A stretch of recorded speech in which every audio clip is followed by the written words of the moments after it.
शीत दिन सरिबा पूर्व पालंग शाग को एमिति थरे बनातु जी पालंग शाग न खाऊथबा लोक भी मागी मागिकी खाइब ता सहित बड़ बड़ रेस्टोरेंट भी ए रेसिपी आगे फिका पड़ जाए। रुटी परोटा नान भात सहित बहुत बढ़िया लगे खायापी। घरे केमती आम इजी बन पार हैदराबाद स्टाइल रे पालक मटन। चलतु आज रेसिपी स्टार्ट करवा।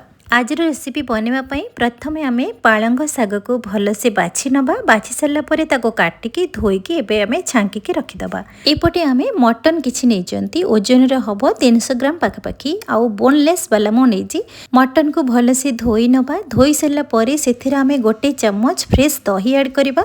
गोटे चमच ये लेंबू रस ऐड करवा। लेंबू रस जगह आप भिनेगार ऐड करेंगे। एथिरे आम अल्प किछि हलदी गुंड ऐड करवा। लंका गुंड गोटे चमच ऐड करवा। ता सहित धनिया पाउडर गोटे चमच, हाफ चमच आम गरम मसला ऐड करिसेंती। गोटे चमच ये आम जीरा पाउडर ऐड करिसेंती।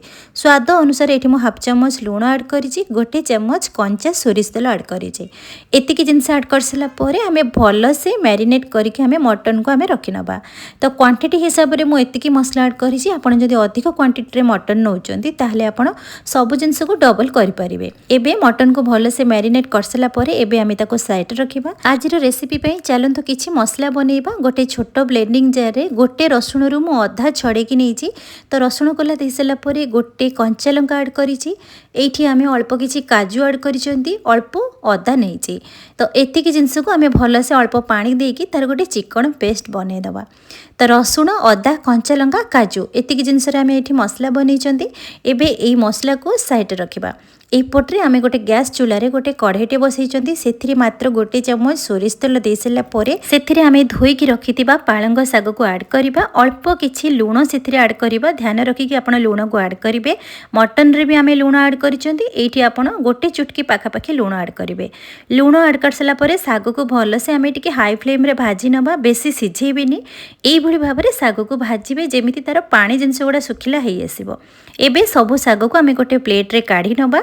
सेम कढ़ई रे आमे 2 चमच सोरिष तेल ऐड करबा। तेल गरम हो सारा पर किछि आमे गोटा मसला एठी ऐड करबा। जीरा, दालचीनी काठ, गोलमरीच, लवंग, गुजराती।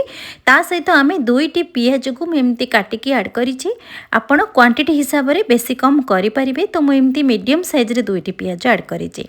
पियाज को आमे हल्का गोल्डन कलर हेला पर्यंत ताको आमे भाजीबा। एथिरे आमे अल्प लंका गुंड, अल्प हल्दी गुंड जस्ट कलर पई मु एठी ऐड करिछि। आपण जदि चाहिबे राग वाला लंका गुंड मध्य नै परिबे।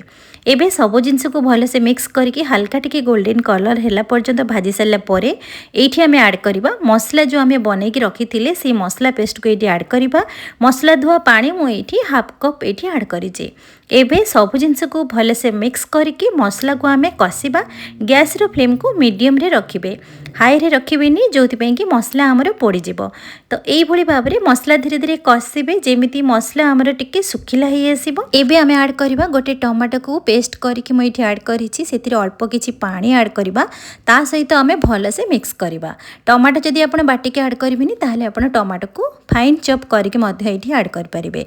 एबे सब मसला को भलसे कसिबा। ध्यान रखिबे जेमिति मसला रो तेल छाड़िबा स्टार्ट हबो से पर्यंत आमे मसला को एठी कसिबा। तो एथिरे आपण किछि मसला गुंड मध्य एठी ऐड करि परिबे। तो मु एठी अल्प किछि मसला ऐड करिछि। गोटे चमच धनिया गुंड ऐड करिछि। एतिकी जिनस मु एठी ऐड करिछि। आपण जदि चाहिबे सेथिरे मीट मसला, गरम मसला मध्य ऐड कर परिबे। एबे आमे सब जिनस को भलसे मिक्स करके मसला को भलसे कसिबा। एठी आपण देखुथिबे मसला हमर धीरे धीरे सुखिला हेई आसुछि आ तार तेल छाड़िबा भी स्टार्ट हे गलानी। एबे आमे एठी ऐड करबा मटन को जो आमे मैरिनेट करके रखिथिले से मटन को एठी ऐड करबा। मटन ऐड कर सारा पर आमे 5 रु 10 मिनिट पर्यंत आमे भलसे मटन को कसिबा। काहेकि ना मटन रो भी पानी रिलीज हुए सेति पई आमे ध्यान रखिकी मटन को कसिबा। किछि समय कसिला परे लीड को कवर करके आमे 3 रु 4 मिनिट पर्यंत सिझिबा पई छाड़िबा। एठी देखंतु मटन रु पानी रिलीज हो गलानी। तो एबे आमे भलसे मटन को कसिबा। ध्यान रखिबे मटन जेमदी सुखिला हेई आसीबो आ तार कलर टिके चेंज हेई आसीबो आ मसला रु तेल छाड़िबा स्टार्ट हे जिवो। तो सेबे जानिबे हमर मटन कसी हेई जाईछि आ मसला भी हमर परफेक्ट कसी जाईछि। तो एठी आपण देखिकी जानि पारुथिबे मटन रो कलर टिके चेंज हेई जाईछि आ मसला भी पूरा सुखिला हेई जाईछि। मटन को कसिबा भितरे जमा भी पानी देबेनी। भल से मटन कषि हो सारा पर ये गोटे कप आड करी गरम पानी। ये रेसिपी रे बेसी ग्रेवी भी दरकार ना से मुझे गोटे कप पानी आड करी आमर खाली मटन को सिझापी। तो एबे आमे गरम पानी आड कर सारा पर मटन को भल से मिक्स करवा आ मटन को किसी समय ताको फुटापी छाड़ा। मटन रो ग्रेवी फुटी आसिले एबे आमे लीड को कवर करके 10 मिनिट पर्यंत स्लो मीडियम फ्लेम रे गैस को रखिकी सिझापी छाड़ीदबा। एठी 10 मिनिट पर आमे लीड को काढ़ी चेक करवा। ये देखो मटन अधा सिझी आसूची। तो एबे आमे मटन को भल से मिक्स करवा। एठी आमे बाकी जिनस किछि ऐड करवा। एठी मु हाफ कप ग्रीन मटर ऐड करिछि आमे जो साग को भाजिकी रखिथिले साग को एठी ऐड करवा। एबे साग को ऐड कर सारा पर भल से मिक्स करवा।